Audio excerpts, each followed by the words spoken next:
mom studied piano at Capitol Conservatory, and she was a concert pianist. She studied from very little. There was a lot of gospel music around the house.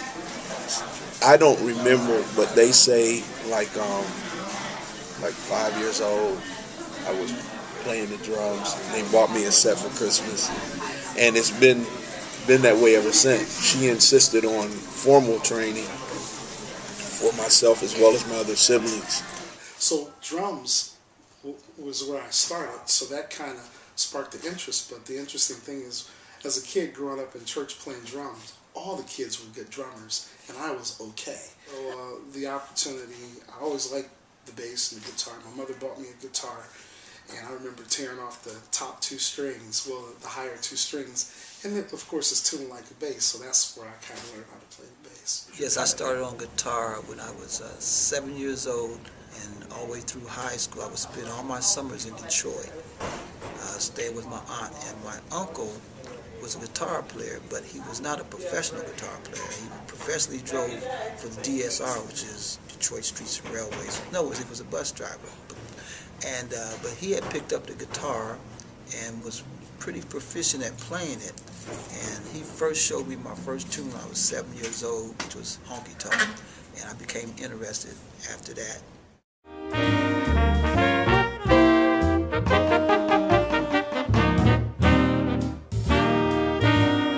I think I actually sang my first solo in church when I was about 6 years old. Yeah, and I remember the song, "Gonna lay down my burdens down by the riverside, down by the riverside." You know, the transition wasn't all that difficult for me. It was just a matter of access. I would think, I can't really remember, but I would think some people in churches might have had, like my mother, some problems with it. But I mean, morally and I mean, to me, it was fine. It's just a job. Musically, the transition really wasn't that big of a deal, because I told you earlier that, I had to learn a little more about playing jazz to play jazz, but I had the foundation from playing in a black church, playing gospel music. If you play that kind of music, you develop a good foundation, good rhythm, chord structure, understanding. You also develop a good understanding of playing music that helps move people, move the spirit, which...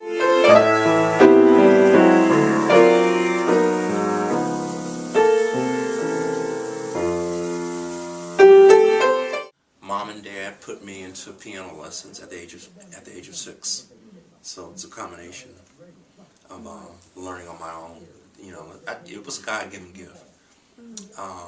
But they wanted me to learn the academic part, to music theory, reading, everything related to all the legit stuff when it comes to music. So, both reading and by ear.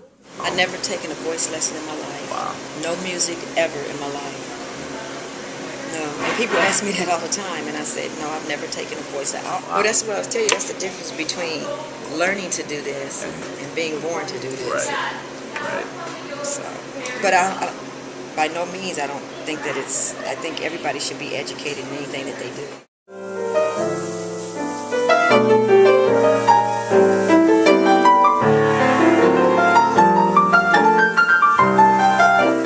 One particular summer, I came to Sunday school, and for some reason I ended up in the high school class, and I wasn't supposed, I was a little guy, and I was answering all the questions. So it wasn't so much that it was drilled, it was just a way of life.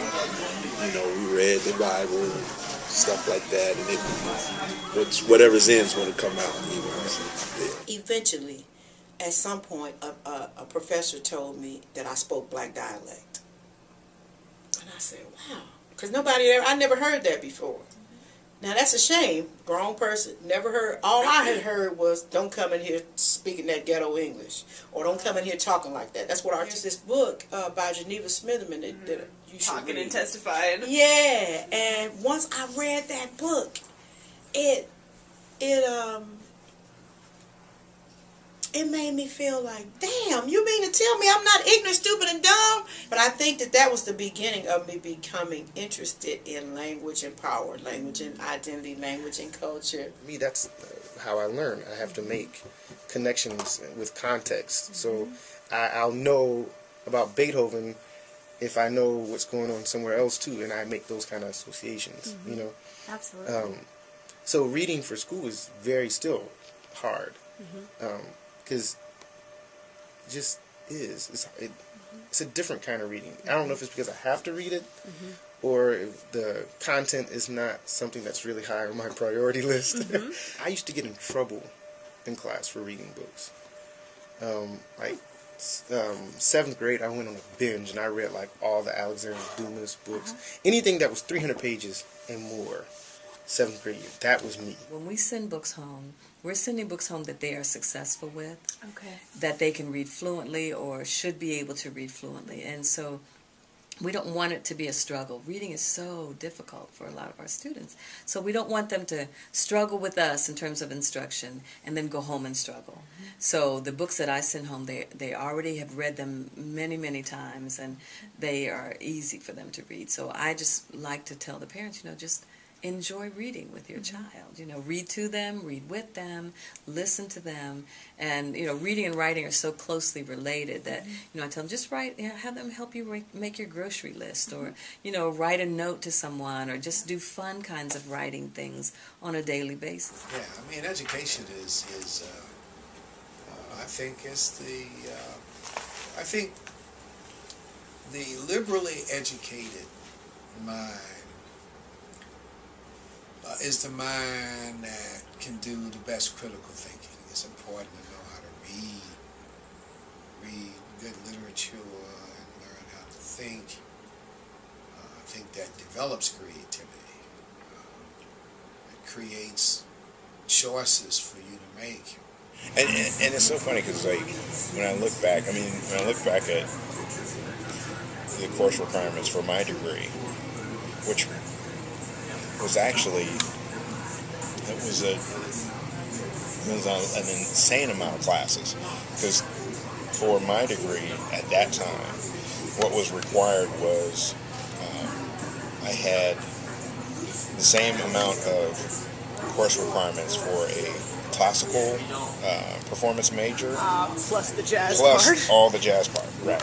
So it was quite a bit. I mean, when the bell rang, you stop whatever you're doing. I mean, if you're in the middle of the air, with the basketball, that's where you hung. You stayed right there, and no matter what you were doing. And that when the bell rang a second time, that means continue on, So they rang the bell, and I'm steady talking. Hey man, what's like that. So I know. Person I was talking to wasn't budging. He was trying to get me to read his eyes. He was, like that, What's with you? What's with you, man? And then all of a sudden I heard, bam! Hit me on the back of my head with the bell. With the bell? Oh man! And this is what people call the good old days. Yeah. So, but I'll never forget those nuns. It was a trip.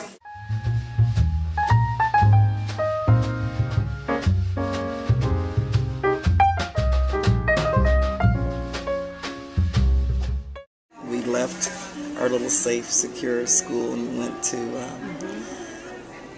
my junior high. Middle school hadn't been finished yet, so I went to Marion Franklin, but through George C. Berry, which ended up being the middle school. That's in the South End. And I remember the first day of that school year, being kind of there, and was kind of afraid of what would happen next. And the bell rang, and all the white students had left the room, and we were just sitting there not knowing what to do. And then one of the teachers came in. It was so funny because I always think of Noah's Ark.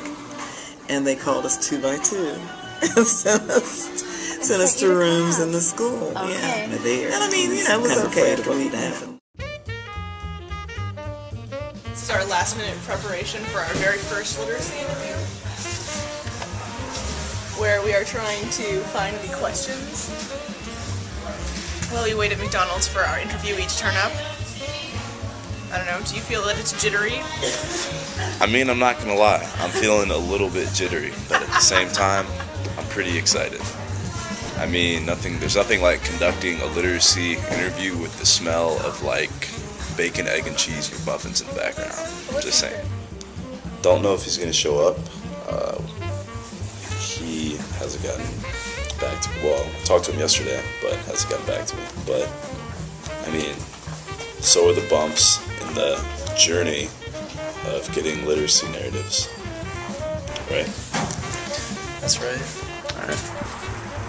Here we are at the lobby, going to talk to Bobby Floyd and get in on his weekly Saturday jam session. That's right, yes. We're going to go and try and solicit some interviews. Excellent. Good luck to us. Woo!